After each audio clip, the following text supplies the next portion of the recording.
রাইসুল মুফাসসিরিন ইবনে আব্বাস রাদিয়াল্লাহু তাআলা আনহু বলেন, লিয়ারিফুন লিয়াবুদুন আই লিয়ারিফুন, আমি আল্লাহর পরিচয় লাভ করার জন্য তোমাদেরকে আমি আল্লাহ সৃষ্টি করেছি। চিল্লায়া বলেন সুবহানাল্লাহ। এজন্য ইবাদত করব, কার জন্য করব? চিল্লায়া বলেন।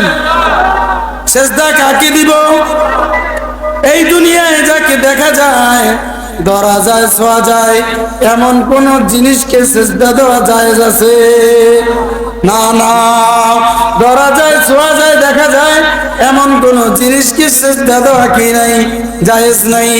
কিন্তু আপনি আমি যে আল্লাহকে সেজদা দেই, ওই আল্লাহকে দেখা যায়?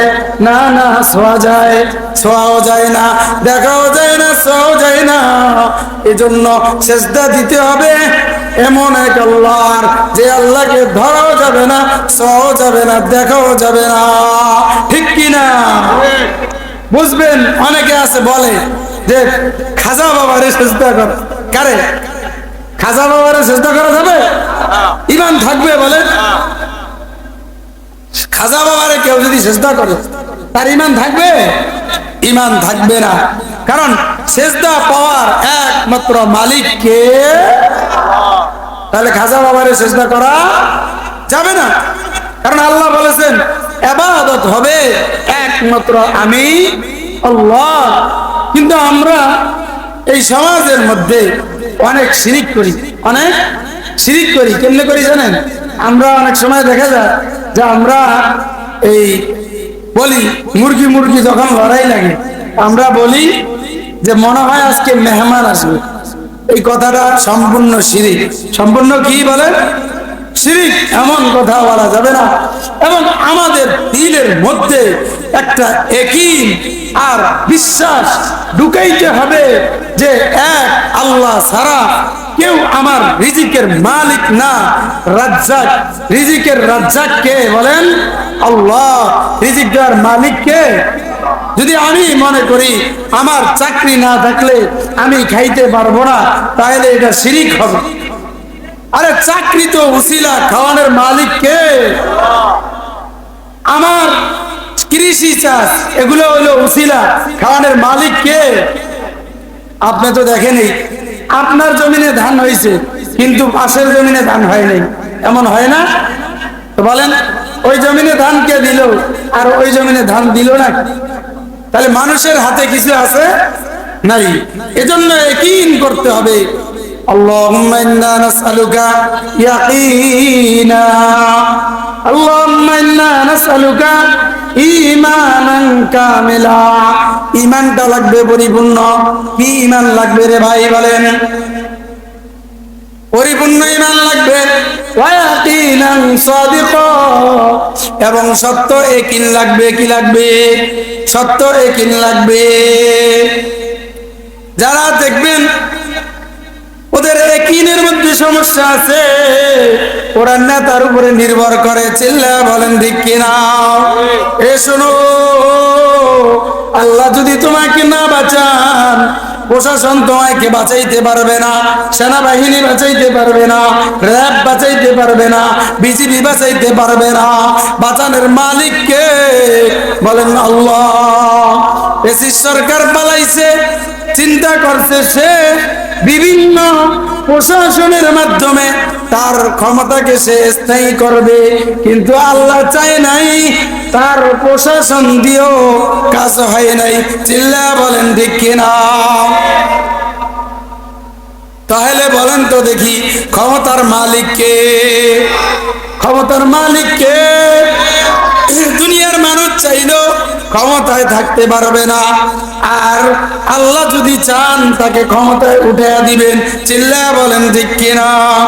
কুলিল্লাহুম্মা মালিকাল মুলকি তুতিল মুলকা মান তাশা ওয়া তুইজ্জু মান তাশা ওয়া তুযিল্লু মান তাশা বিয়াদিকাল খায়র ইন্নাকা আলা কুল্লি শাইইন কাদির।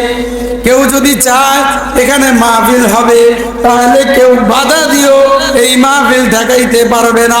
পারবে? ঠেকানোর ক্ষমতা কারো আছে? নাই। আর যদি আল্লাহ চান এই মাহফিল হবে না, কিন্তু এখানে কেউ এই মাহফিল করার ক্ষমতা আছে? না না।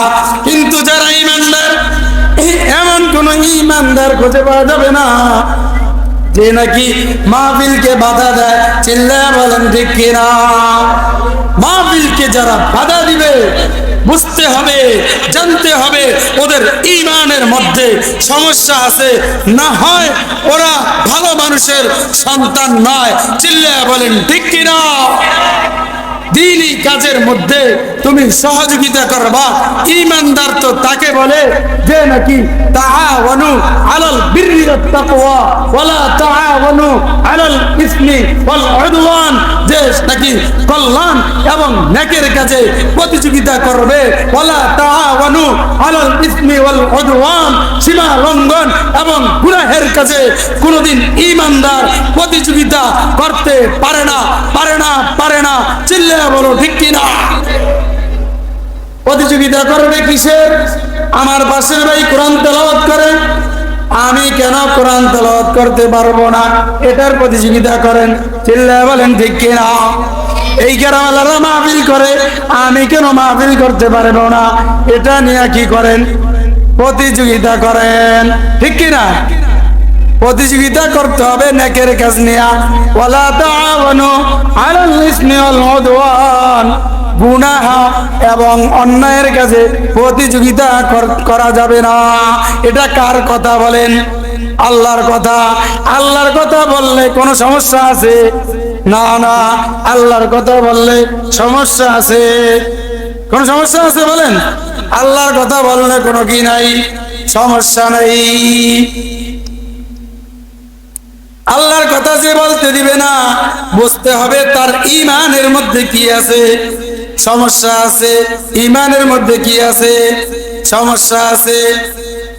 যাই হোক, আমি আপনাদের সামনে মূলত আমার আলোচনা হলো, সময় কম, আমার আলোচনা হলো ওয়াকাদা রাব্বুকা আল্লা তা'বুদু ইল্লা ইয়্যা, এরপর থেকে ওয়াবিল ওয়ালিদাইনি ইহসানা। এখানে হলো আমার আলোচ্য বিষয়।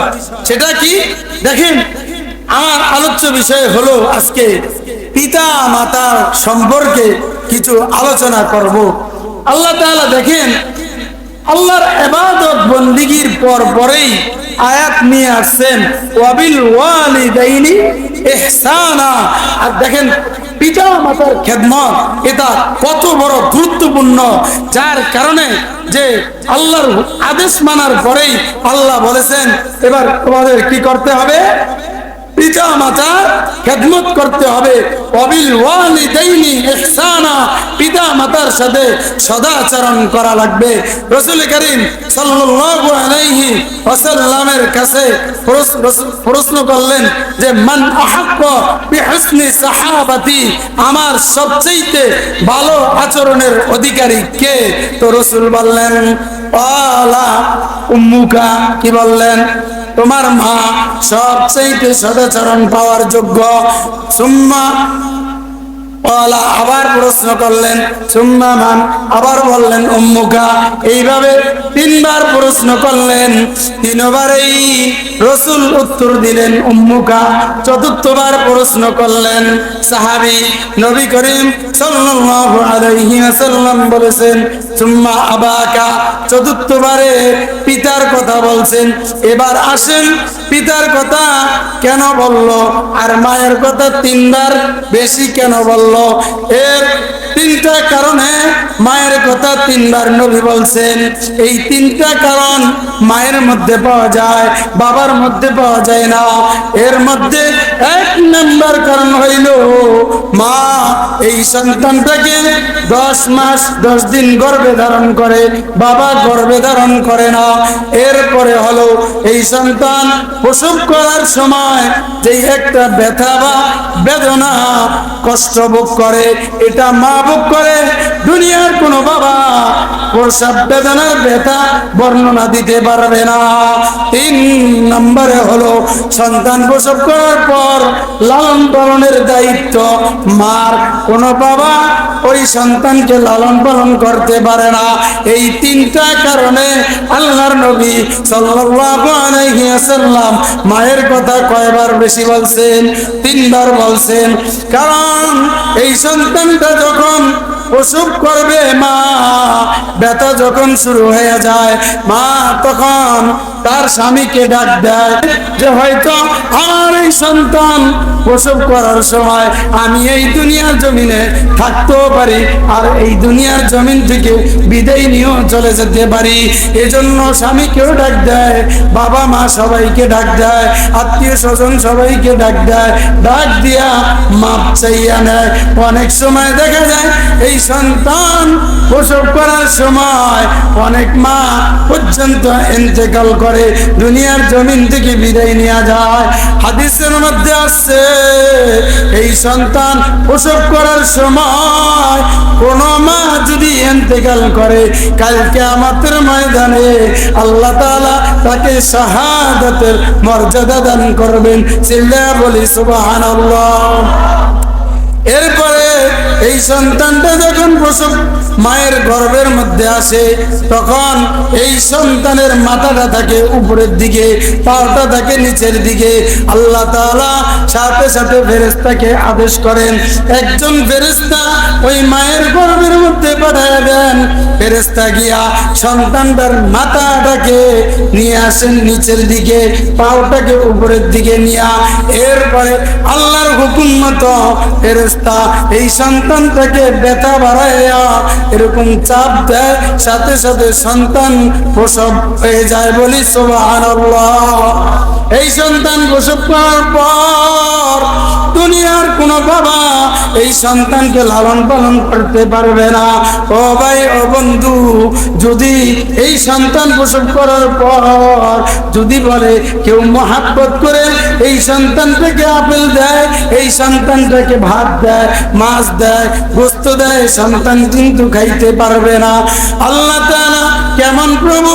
আল্লাহ তাআলা এই সন্তানের মায়ের স্তনের মধ্যে এমন একটা খাবারের ব্যবস্থা করেন, যেই খাবারটা সন্তান প্রসব হওয়ার পর মা এই সন্তানকে খাওয়ান। কয় দুধটা এমন থাকে একেবারে গরমও থাকে না, কারণ বেশি গরম হইলে এই সন্তানের মুখে দিলে জিহ্বা পড়ে যাবে। আবার যদি এই খাবারটা বেশি গরম হয় জিহ্বা পড়ে যাবে, আর যদি বেশি ঠান্ডা হয় তাহলে আবার এই বাচ্চার ট্রাভেলের সমস্যা হবে, পেটের ভিতরে সমস্যা হবে। এজন্য আল্লাহ তাআলা মায়ের স্তনের মধ্যে ওই খাবারটাকে এমন করে রাখেন যে একেবারে ঠান্ডাও না, কুসুম কুসুম গরম রাখেন। চিল্লায়া বলি না সুবহানাল্লাহ। ওই ইমানদার আল্লাহর গোলাম, মা একটা সন্তানের জন্য কি পরিমাণ কষ্ট করে। এই শীতের মধ্যে ছোট্ট সন্তান যখন পেশাব করে দেয়, তখন মা দেখবেন ওই ভিজা জায়গার মধ্যে নিজে শোয় আর শুকনা জায়গার মধ্যে সন্তানটাকে শোয়। এইভাবে আবার সন্তান পেশাব করে দেয়, আবার দেখবেন মা ওই শুকনা জায়গায় নিয়ে আসে সন্তানটাকে, মা ভিজা জায়গার মধ্যে শোয়। ওই ইমানদার আল্লাহর গোলাম, দেখবেন মা খাইতে বসছে, সন্তান পায়খানা করে দিচ্ছে, মা দেখবেন 1 মিনিটও দেরি করে না, খাবার যেখানেটা ওখানে রেখে দিয়ে আগে সন্তানটাকে পরিষ্কার পরিচ্ছন্ন করে কোলের মধ্যে নেয়। চিল্লায়া বলেন ঠিক কিনা? ওই ইমানদার আল্লাহর গোলাম, মায়ের দোয়া লও হে মুমিন, মায়ের দোয়া লও, মায়ের দোয়া লও হে মুমিন, মায়ের দোয়া লও। নিজে নিজে মনে করো টাকায় তুমি হইছ বড়, যার কারণে মৃদু মুখে বেঈমান হয়ে যাও। মায়ের দোয়া লও হে মুমিন, মায়ের দোয়া লও, মায়ের দোয়া লও হে মুমিন, মায়ের দোয়া লও। হে যুবক, বলো কার দোয়া লইতে হবে? মায়ের দোয়া লইতে হবে। এজন্য আল্লাহ তাআলা বলেন ওয়াবিল ওয়ালিদাইনি ইহসানা ইম্মা ইয়াবলুগান্না ইনদাকাল কিবার। এবার আসেন, তাহলে পাইলেন মার কথা আল্লাহ তাআলা তিনবার বলছেন, তাহলে বাবার কি দাম নাই? আছে। বাবার কথা বলছেন কয় নম্বরে? চতুর্থ নম্বরে।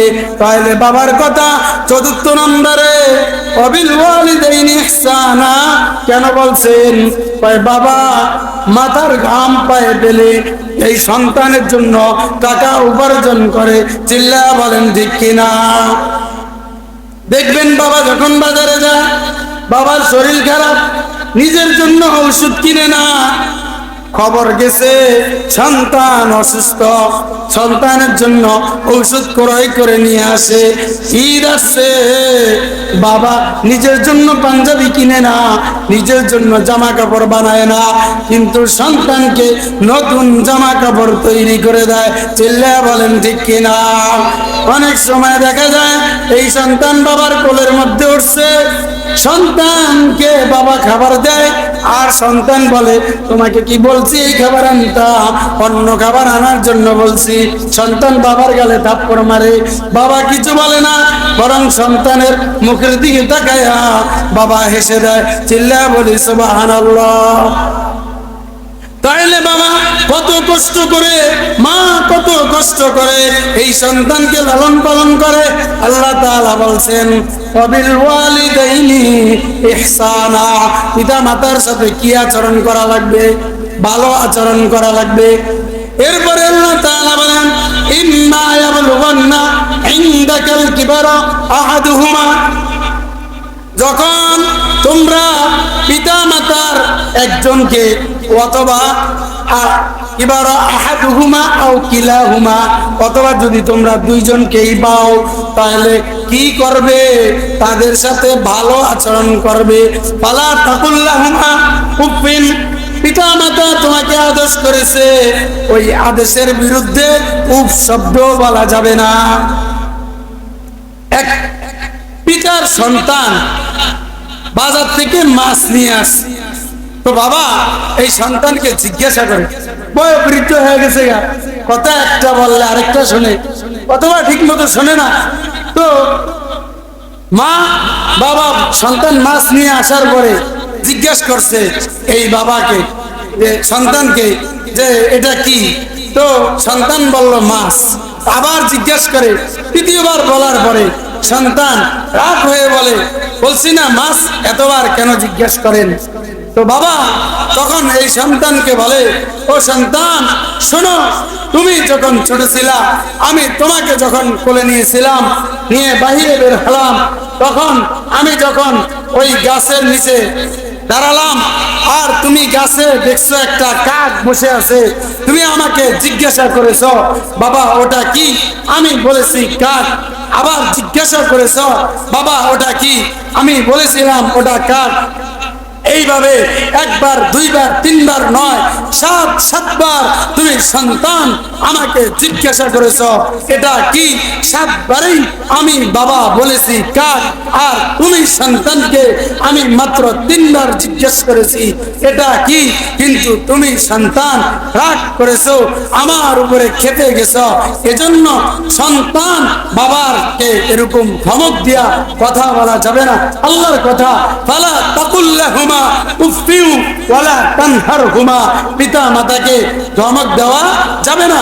ওয়াকফিদ লাহুমা জানাহাজ যুল্লি, বরং এই পিতা মাতার জন্য আপনার রহমতের ডানা বিছিয়ে দিতে হবে। অকুল রব্বির হামহুমা, এরপরে আল্লাহ তাআলা দেখেন কোন দোয়া এইভাবে কোরআনের ভিতরে ডাইরেক্ট শিখিয়ে দেন নাই, কিন্তু আল্লাহ তাআলা সন্তানকে এমন একটা দোয়া শিখিয়ে দিচ্ছেন যে সন্তান তুমি এই দোয়াটা পড়বা। বলেন সবাই, অকুল রব্বির হামহুমা কামা রব্বায়ানি সগীরা।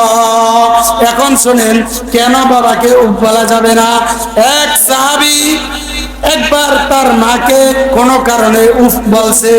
উফ বলার পর এই সাহাবী দৌড় দিয়া নবী করিম সাল্লাল্লাহু আলাইহি ওয়াসাল্লামের কাছে গেছে, গিয়া বললেন, ইয়া রাসূলুল্লাহ, ইয়া হাবিবাল্লাহ, আমি আমার মাকে বয়স্ক যখন হয়েছে তখন কাঁধে করে আমি মক্কার চতুর্পাশে একবার, দুইবার, তিনবার নয় 7 বার চক্কর দেয়াইছি। ইয়া রাসূলুল্লাহ, ইয়া হাবিবাল্লাহ, আমি আমার মাকে উফ শব্দ বলছি, এখন কি আমার আল্লাহ আমাকে মাফ করছে? রাসূলুল্লাহ বললেন, এ সাহাবী শোনো, শুধু 7 বার নয়, 1000 বারও যদি তুমি তোমার মাকে কাঁধে করে মক্কার চতুর্পাশে চক্কর দাও, আর ওই তোমার মা যদি তোমাকে মাফ না করে, আল্লাহ তাআলা তোমাকে মাফ করবেন না। বলি সুবহানাল্লাহ। মায়ের মর্যাদা কত বেশি হয়। ইমানদার আল্লাহর গোলাম হযরতে তুফাইল রাদিয়াল্লাহু তাআলা আনহু নামে এক সাহাবী আছে, হযরত আলকামা রাদিয়াল্লাহু তাআলা আনহু নামে এক সাহাবী, তিনি মার সাথে বেয়াদবি করেছেন। বয়োবৃদ্ধ যখন হয়েছে, এখন মৃত্যু শয্যায় শায়িত, তাকে সাহাবায়ে কেরাম বারবার কালিমায়ে তয়্যিবার তালকিন দিচ্ছে, কিন্তু তার জবান দিয়া কালিমা বের হয় না। দৌড়ায়া সাহাবায়ে কেরাম রাসূলুল্লাহ সাল্লাল্লাহু আলাইহি ওয়াসাল্লামের কাছে গেলেন, গিয়া বললেন, ইয়া রাসূলুল্লাহ, ইয়া হাবিবাল্লাহ, আলকামার মুখ দিয়া তো কালিমা বের হয় না। কয় কারণ কি? কারণ কি? কয় দৌড়ে আলকামার মায়ের কাছে যাও। যখন আলকামার মায়ের কাছে গেল, গিয়া জিজ্ঞাসা করলেন যে তোমার সন্তানের মুখ দিয়া কালিমা বের হয় না, কারণ কি? তখন আলকামার মা বললেন, আমার এই সন্তান আমার সাথে বেয়াদবি করেছে, এই বেয়াদবি করেছে, আমি ওই বেয়াদবি এখনো বলতে পারি না। এবার রাসূল বললেন, দৌড়ে যাও, আলকামাকে নিয়ে আসো, আর কতগুলো লাকড়ি জমা করো, লাকড়ি জমা করে আগুন লাগিয়ে দাও। আগুন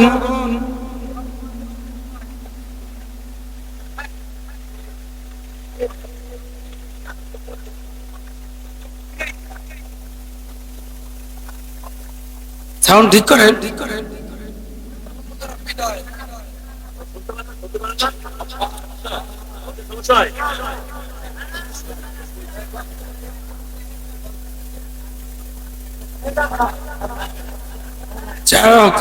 কথা না চলো। আচ্ছা, আমি এই ঘটনাটা বলেই শেষ করে দিচ্ছি। হযরতে আলকামা রাদিয়াল্লাহু তাআলা আনহু জবান দিয়া যখন কালিমা বের হয় না, তো রাসূল বললেন, হে সাহাবায়ে কেরাম, তোমরা কতগুলো লাকড়ি জমা করো। তো অনেকগুলো লাকড়ি জমা করা হলো। জমা করার পরে বললেন যে এগুলোর ভিতরে আগুন লাগিয়ে দাও। যখন আগুন দাউ দাউ করে জ্বলে উঠলো, তখন তো রাসূল বললেন, হে সাহাবায়ে কেরাম, হযরতে আলকামাকে তোমরা এই আগুনের ভিতরে নিক্ষেপ করো, সে জ্বলে পড়ে। এই আলকামার মা যখন এই সংবাদ পাইলেন, তিনি সাথে সাথে রাসূল করিম সাল্লাল্লাহু আলাইহি সাল্লামের কাছে দৌড়ে চলে আসলেন। এসে বললেন, ইয়া রাসূলুল্লাহ, ইয়া হাবিবাল্লাহ, আমি আমার সন্তান আলকামাকে মাফ করে দিলাম। যখন তার মা বললেন, আমি আলকামাকে মাফ করে দিলাম, সাথে সাথে আলকামার জবান দিয়ে কালিমে তয়্যিবা জারি হয়ে যায়। চিল্লায়া বলি সুবহানাল্লাহ। এজন্য ইমানদার আল্লাহর গোলাম, মা বাবা এমন এক সম্পদ যেটা দুনিয়াতে থাকতে বুঝবেন না, যখন আপনি দুনিয়া ছেড়ে চলে যাবে তখন বুঝবেন। এজন্য বাপ মা থাকতে বাপ মার মোট 14টা হক আছে। দুনিয়াতে হলো 7টা, আর মরার পরে 7টা।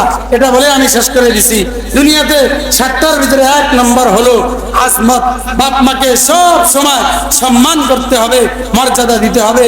2 নম্বর হলো মহাব্বত, বাবা মাকে মনে প্রাণে মহাব্বত করতে হবে, ভালোবাসতে হবে। 3 নম্বর হলো ইতাআত, বাবা মার সমস্ত কথাগুলো মনে প্রাণে মানতে হবে এবং অনুসরণ করতে হবে, যদি বাবা মা কোনো নাফরমানির আদেশ না করে। 4 নম্বর হলো খেদমত, বাবা মার যেই কোনো সেবার প্রয়োজন হয় ওই সেবা করা লাগবে। 5 নম্বর হলো হাজত, বাবা মার কোনো প্রয়োজন হলে সেই প্রয়োজন সাথে সাথে পুরা করার চেষ্টা করতে হবে। 6 নম্বরে হলো সাত, বাবা মার কোনো প্রয়োজনে কোনো ক্ষেত্রে যা প্রয়োজন সেটা ব্যবস্থা করে বাবা মাকে সান্ত্বনা দিতে হবে। 7 নম্বরে হলো বাবা মার মোলাকাত, বাবা মাকে সবসময় সাক্ষাৎ করে দোয়া নিতে হবে। এরপরে আরো 7টা আছে, এটা আপনারা মসজিদের ইমাম সাহেব থেকে জেনে নেবেন, দোয়া করা সহ সময় নেই, এজন্য এই 14টা জিনিস ইনশাআল্লাহ আপনারা মনে রাখবেন এবং আমল করার চেষ্টা করবেন। আল্লাহ তাআলা আমাদের সবাইকে বুঝার এবং আমল করে বাপ মার দোয়া নিয়ে কবরে যাওয়ার তৌফিক দান করুন। সকলে বলি আমিন। ওয়া আখিরু দাওয়ানা আনিল হামদুলিল্লাহি রাব্বিল আলামিন। আলহামদুলিল্লাহ। সবাই সংগ্রহের জন্য